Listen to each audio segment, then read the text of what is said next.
Thanks for joining us on the Overcomers Overcoming podcast series, where we profile those who have overcome or those who are in the process of overcoming a life topic. We have three objectives with this podcast series. We want those who are encountering a life topic to know you're not alone in this. We want to join you, help you through whatever life topic you are encountering, and just know that we are there to help you. Our second objective is to help you be resolved in knowing there are multiple solutions to whatever life topic you are encountering. Our third objective is to help you with critical thinking skills if you're encountering a situation that might be a result of a decision you made sometime in the past, that if you had a life redo, you would make a different decision based on a more informed view of all the facts and factors that would help you reach a more informed decision. I'm Ron Cooper, founder of the Cooper Culture. I'm with my wife and business partner, Marty. The Cooper Culture is sponsoring this podcast series. Today we feature Patrick Clark, who is joining us again for another episode where he discusses distractions. Marty, what are some takes that our listeners can listen for? Ron, I really appreciate how Patrick explained mindset, the 12-step program, and he also explained about a breathing exercise that people can do to help them with their thought process. I think what Patrick was saying, to just advance what you're saying, Marty, is that if you are intentional about wanting to overcome and reorient yourself, refocus yourself on distractions, that Patrick has a way that he can help people do just that. Let's listen together, Marty, and listen to what Patrick is saying about distractions. Hi, Patrick. Great to have you back with us. Patrick, I read an article very recently about distractions. Very curious about your perception of distractions. Is it possible, from your perspective, that people are distracted and they maybe have accepted that in their life for so long that they don't even know about distractions? They are accepting whatever happens in their life. There, from my perspective, might be a lack of discipline in their life. And in your work with Recovery Centers of America, I'm just curious if maybe you see distractions being a part of substance abuse. And I'm not trying to suggest that all of this is happening, but it's as I read information and try to assimilate it, I'm curious from your perspective if you see anything that may be related to distractions. Yeah, thank you, Ron, for having me. I greatly appreciate it, and I'm always willing to be of help to anyone who needs assistance anywhere. I think you nailed it. I think I'll talk about distraction and where it actually occurs, but I think you really hit on a key point, which is, you said it a little bit differently, but our distractions are habitual, right? They've been occurring for so long that they just become natural to us. And really the place that the distractions are happening are not outside of us. They're actually happening in our mind, right? So if you really think about it, what happens is I grew up as a younger child, and we were brought into this life, and we start to do this, and we read this, and we got to go do this, and then we just send us off to school, and we got 9 classes, and we have this and this. Then at nighttime we're doing this, and we're doing this. And what happens is, in my perception, this isn't anything scientific, I couldn't prove it in a court of law, but I believe what happens is we become conditioned to continually think and do nothing but think. Just a constant stream of thought occurring in my head by the time you get to probably young teens, maybe even younger than that, right? You're seeing children today be diagnosed with ADHD at a much younger age. And so I think what happens is our mind just becomes really conditioned to just constantly thinking, 24/7 thinking. You'll hear a lot about people that have going to therapy or people that have insomnia. And what is it that they can't do? They can't fall asleep. And why can't they fall asleep? They can't fall asleep because their minds won't stop, right? And so that's another form of distraction. In my line of work in alcoholism and drug addiction, what we kind of generally treat is we treat a spiritual malady, which means that you're not connected with yourself. But the thing that disconnects you, the thing that we believe disconnects you that we treat is the mind, right? It's the constant stream of, it's like a tape that plays constantly over and over, and it sucks up our attention. So if you're thinking about distraction, so what is distraction, right? Distraction is attention not being focused, essentially, right, into whatever it is that you're doing currently in the present moment. So you nailed it. It's prevalent in drug addiction and alcoholism, as well as a myriad of other mental health disorders. That's very well said, Patrick. Lack of focus. Are a lot of people just at the point where they don't know where to focus, how to focus? Are we at a point where, I don't know, being inundated with information that some people are going to try to take it all in, but they really need to focus on their strengths and so forth so that they are able to filter stuff? Am I assimilating what you're saying correctly? Yeah, I think that if you've ever heard the term, so focus in itself is a, if you just think about what we are, like what we truly are internally on a consciousness level, right? So We're not our minds. We know we're not our minds, right? It feels like we're our mind, or it feels like we are our thoughts, but we know we're not. And how do we know that? Because I have 30,000 thoughts a day. So I can't be that, right? Because they pass through. They're happening all day long, and they go through a cycle, and it'll come back. I might have the same thoughts reoccur, and I might believe a thought, but I know I'm not the thought. I'm not my emotions either, because my emotions come and go. And then I'm also not my life circumstances, because my life circumstances come and go. But what happens in all three of those cases is our attention, right, gets sucked up into those. And then I start to believe I'm my thought. Now that's distraction, right, because the distraction isn't actually occurring outside of me. It's occurring inside of me. And so if you've ever ruminated on a thought, maybe it was a breakup when you were maybe your first love, maybe that's usually the easiest one because everyone's been in love and everyone's usually broken up, and the person that's broken up or the person that's that just didn't want to break up, it usually ruminates, right, because they want to get back into the relationship. Mm-hmm. And so if you just use that case as an example and you just use what rumination is, what it is it's really drawing in your attention, right? And so the problem isn't even really the thoughts that are occurring. The problem is my attention. And that's why, a lot of kids are diagnosed at an early age with ADHD and all through their lives, and they put on medication to try to help them focus better. There are certain classifications. I'm not a psychiatrist, so I don't want to lead anyone astray. I do believe in psychiatry and being on a medication that you need to be, but I also believe in treating it holistically, right? I believe that there are other practices that we can get into that can retrain our attention to be back in the present moment, right? To be back here right now. And I can talk about those in a minute, but I think you hit it again. It's been habitual. If you've ever heard the term mindfulness, I'm sure you've heard the term. It's a really hot term right now. It's been a hot term for the past 10 years, maybe a little bit longer. And so if you just took that term mindfulness, okay, what exactly is mindfulness? Well, mindfulness is just simply taking your attention and putting it in what you're doing right now. So an example of that for me would be as I'm sitting here talking to you, I'm not sitting here talking to you and thinking about what I need to do tonight, right? I'm sitting here talking to you and I can feel my feet on the ground, right? I hear a little silence in the background, which is you because you're not talking. I can feel my back on the chair, and I'm actually present right here. So my attention is here with me. It's with my body. It's actually here. And I think that so much of life is lived with our attention not here in the present moment. And here's the crazy thing about that. If you miss the present moment, you miss life, because that's the only place it happens. It's always now, right? So that's what all the sages and the saints and the mystics and all the spiritual teachers of all the ages are trying to teach us, is that life is occurring right now, and as much as we can to be present in the moment right here, right now, because that's where life is occurring. I'm very interested in your thought, Patrick, about the mind, our focus. Do people, from your observation, tend to focus on the negative? In other words, our mind drifts to various thoughts.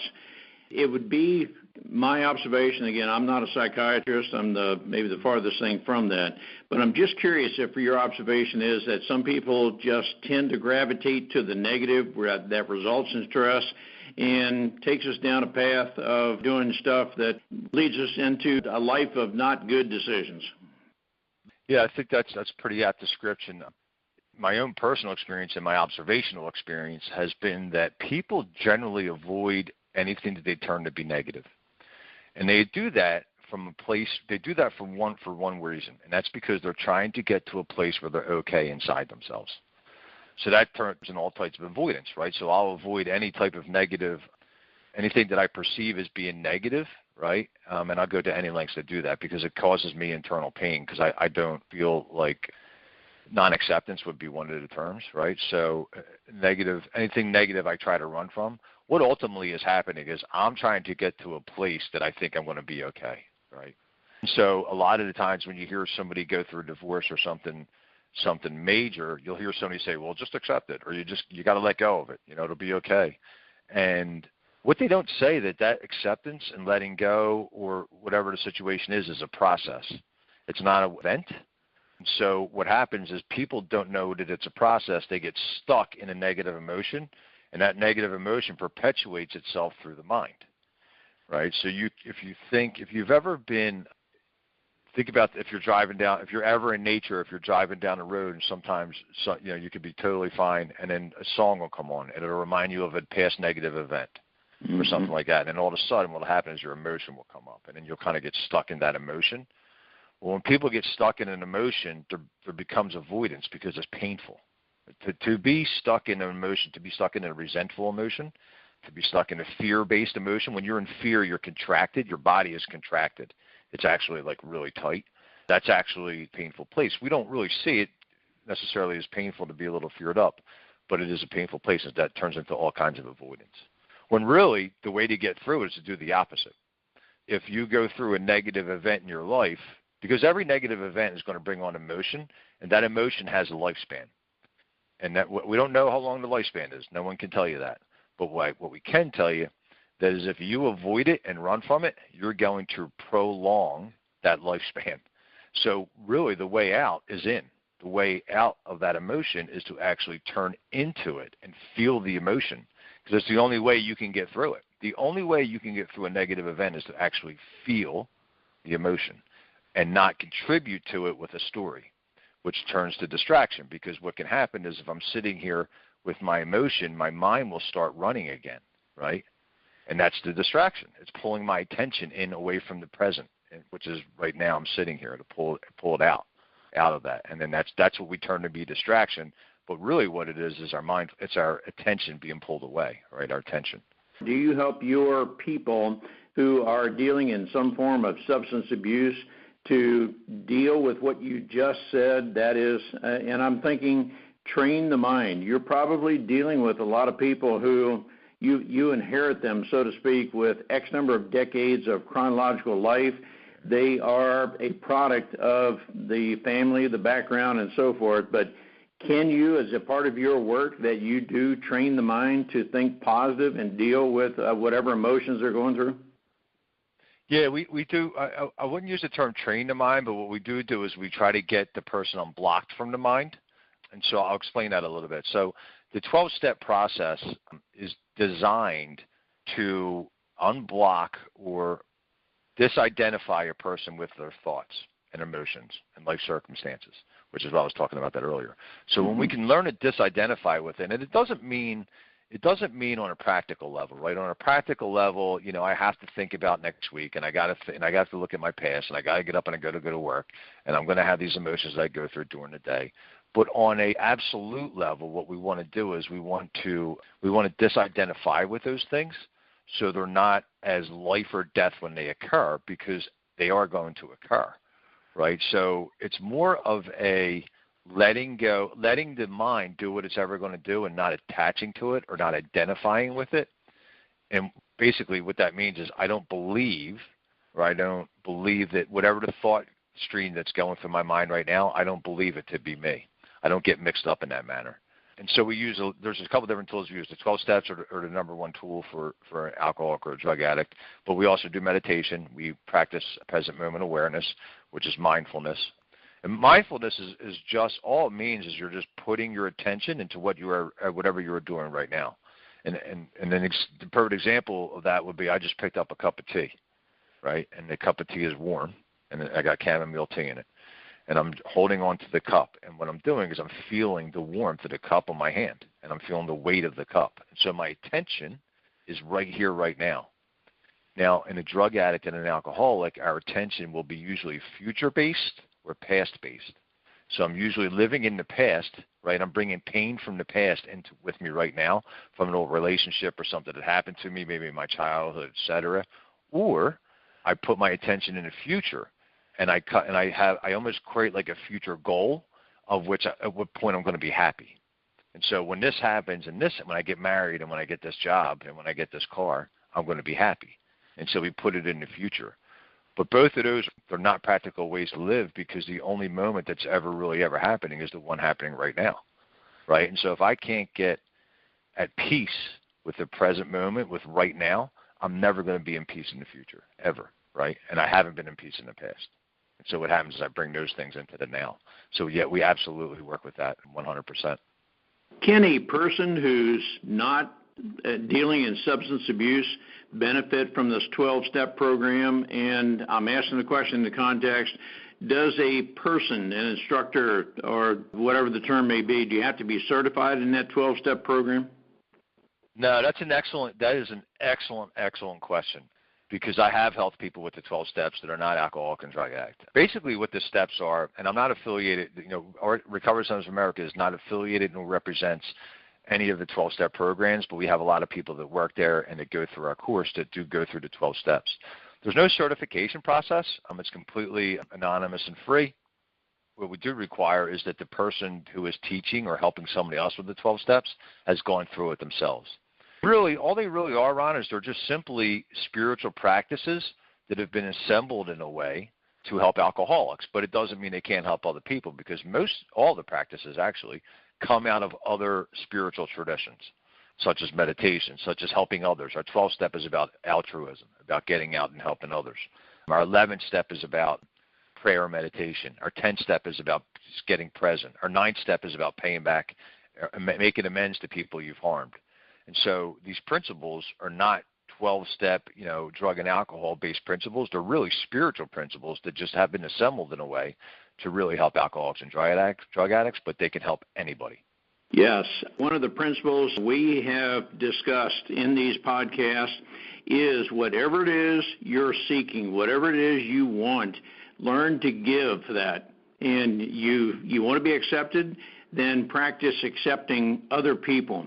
And on the surface, it sounds very counterintuitive. I mean, you really have to, it seems, practice that to be able to overcome anything of the past. But that principle, give first whatever it is you need, and it will be given to you, is a principle that I have found personally works with me, and some others have testified it works with them. Absolutely, and you struck another chord. At the core of alcoholism and drug addiction is self-centeredness, and so I make everything about me. And the antidote for that self-centeredness is to start making everything about somebody else, right? And so it's funny because we go through life, and everyone says, you hear this all the time: you got one life, you better get what you can, out of life. Well, what if we didn't get what we could out of life when we started contributing to life? What if we decided we're not going to steal, we're going to start putting back in, right? And that's one of the core principles. Our step 12 is about this: having had a spiritual awakening as a result of these steps, we carry this message to other alcoholics and to practice these principles in all of our affairs. And ultimately, what that is about is altruism, right? It's about giving back without expecting anything in return. And if you could look at all the studies in the world that have ever been done on altruism, and there's one thing that you can do in your life to make you happy. One, or it's been proven over and over. The number one thing you could do, not one thing, the number one thing you could do to make yourself happy, and it's to give to others without expecting anything in return. And that's been proven time and time again through every spiritual tradition. Your life has been transformed from the past. Our listeners can listen to that podcast, but I'm guessing your life has been transformed, if not literally through the 12-step program, at least by the basic precepts we're discussing right here. Am I correct on that? Yeah, absolutely. I never had, I was in a really bad addiction in alcoholism, and I had lost everything. I was really hopeless, and from that place of hopelessness, it opened my mind to some new concepts and ideas. I mean, I lost some of my doubt and prejudice, And so when I became open, my life has completely been transformed. We just spent a year. I mean, COVID has affected everyone in different ways, right? I know a lot of people that have families, and it's been difficult staying at home with their families because they have 3 kids, and the kids are running around, and it's just constant madness, right? Mine's a little bit opposite. My situation is I'm single, and I have a condo by myself. And so last March, we went home on March 13th, and we worked from home. We started working from home. I'm lucky and blessed that I had a job, right? Some people were laid off, unfortunately. And some jobs went away and they didn't come back. I was lucky and I stayed. I had a job. But I've been pretty much alone for about the past year, and I can't tell you, I've never been more content or happy in my life at any point previous.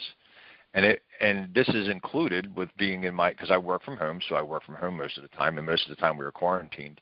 Now, if you had told me a couple of years ago or 5 or 7 years ago that I would be able to sit in a room, sitting in my apartment by myself for a year and be relatively content and happy and with life, I would have told you were crazy. But I'm content with myself, so I'm able to sit with myself now, right? I'm able to be okay and be alone. And it was through all the things we were talking about earlier, right? This isn't something that I came up with and I did. This is something that was taught to me, and I practiced, and I started getting connected to a power greater, to power running this universe, right, which is actually in us.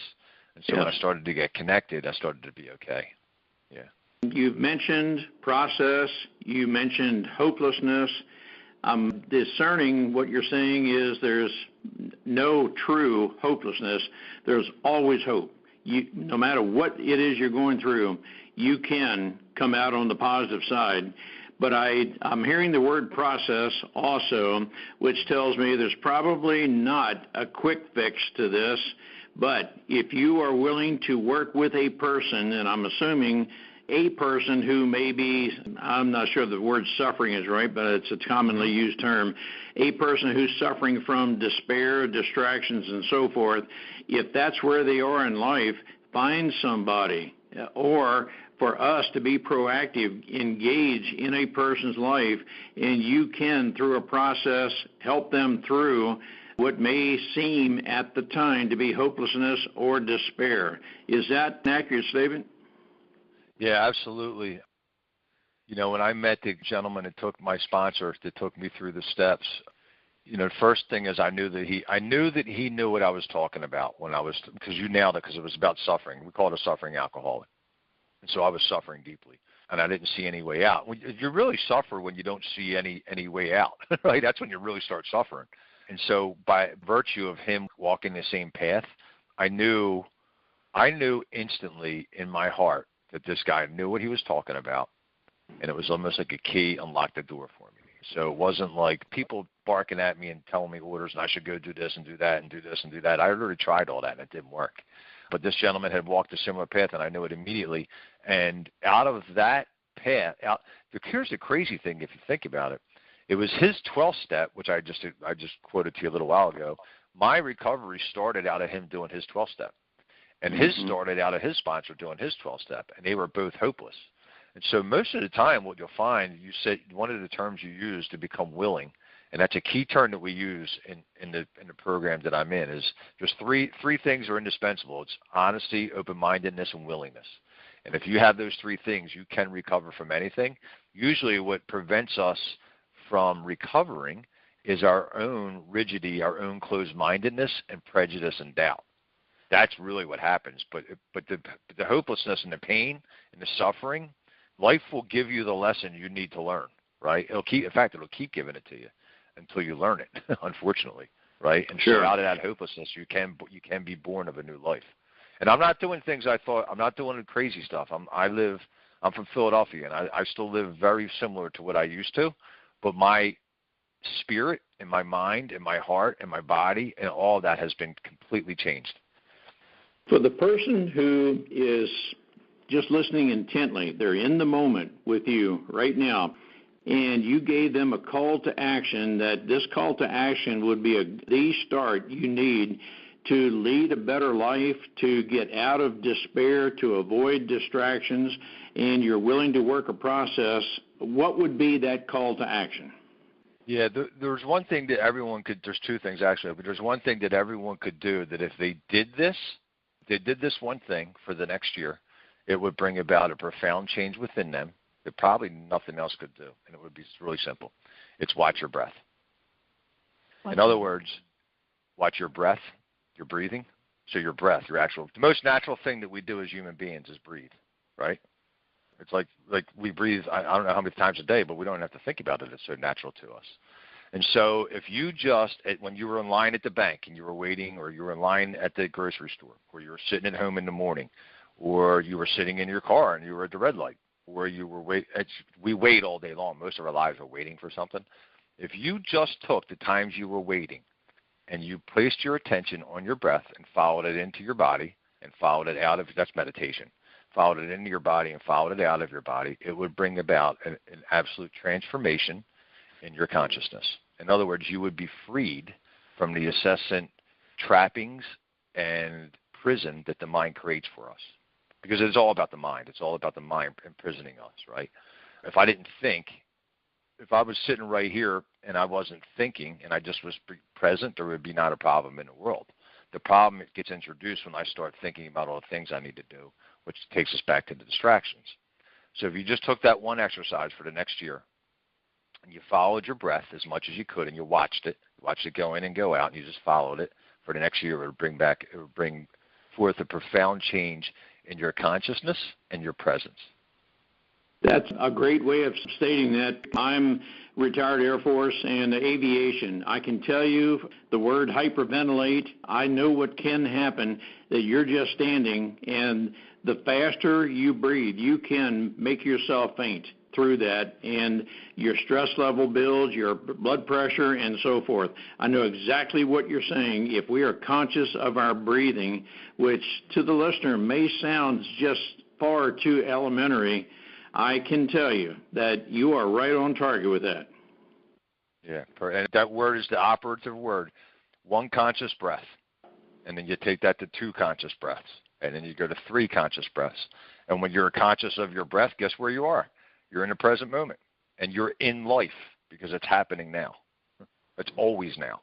Is there another axiom, another practice that do accept if a person chooses to engage with you? In other words, they see that you're in a funk, you are distracted, whatever term may apply. I have no intention of applying a stigma or labeling, but if a person sees you that way, just choose to engage with them, allow them to help you. Is that another part that would be good? Yeah, I think keeping an open mind, right? One of the things that happens is we believe that we know how to figure this thing out, right? So if I'm in depression or I have an anxiety or something like that, I start to believe that nothing's going to work, or I start to get real closed-minded. And there's people that can help, somebody that can help you when you're hopeless, and there really is. It depends on what's happening that's causing the hopelessness, right?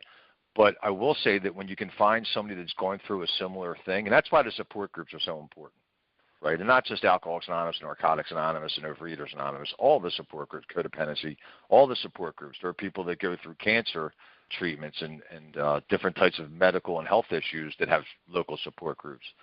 And they're so important because the people that have walked the same path as you, there's an instant connection.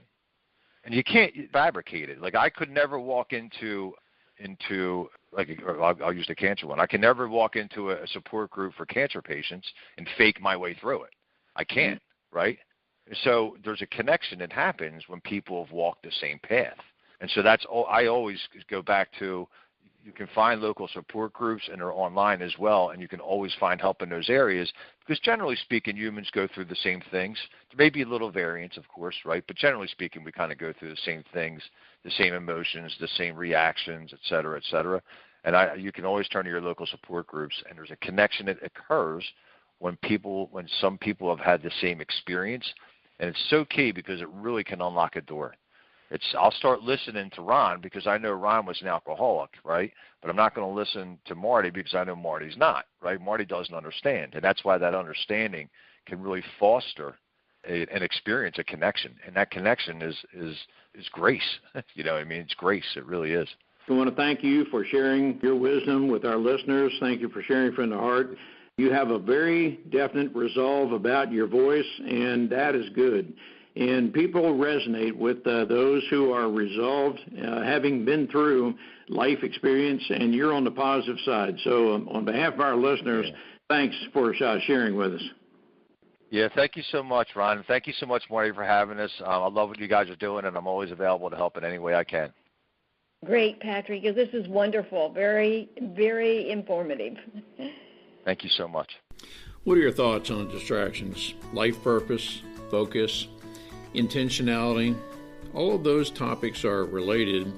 I'm very curious to know what your thoughts are. Have you been involved in or possibly been in a target for distractions? Is it possible that you have been engaged in distractions, that you are easily distracted, lacking a life purpose, focus? Just curious. Engage with us. It's my observation that a lot of people are engaged in distractions. They don't think of it as anything other than just life, but we are engaged at times in a circle of events that we're lacking a purpose, we're not focused, and we're not achieving what we can as our total life purpose and live a potential that we were designed for. Let's chat about that. Engage with us. Let us know what your thoughts are. Contact us at 410-586-1875 or Ron at thecooperculture.com or Marty, M-A-R-T-Y, at thecooperculture.com, and let us know your thoughts. We're very aware that there are some people who lack focus because of distractions that are very deeply embedded in their life. There have been things said to or about them that cause them to be distracted because they are encountering doubts in their life, and those doubts have become real and actually are controlling some people such that they are not willing to take on various projects for which they are very capable and have the talent and drive to do, but because of maybe past experiences of failings, things said to or about them, are reasons that they're not willing to lean forward and take on various topics. Coaching is one aspect that can help people through life doubts, life experiences, to where when dealt with, the answer actually lies within the person, that when we ask them open-ended questions, we can uncover many of the things that are working in a person's life that have become controlling factors from the subconscious that are creating in this person doubts, and they're controlling the person's actions. Let's talk.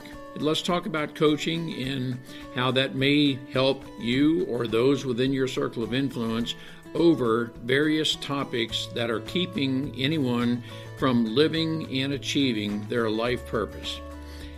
Coaching can help that person over a period of time overcome any self-doubts, anything that has been said to them in the past, and help these people achieve a life purpose to live their life to their fullest potential.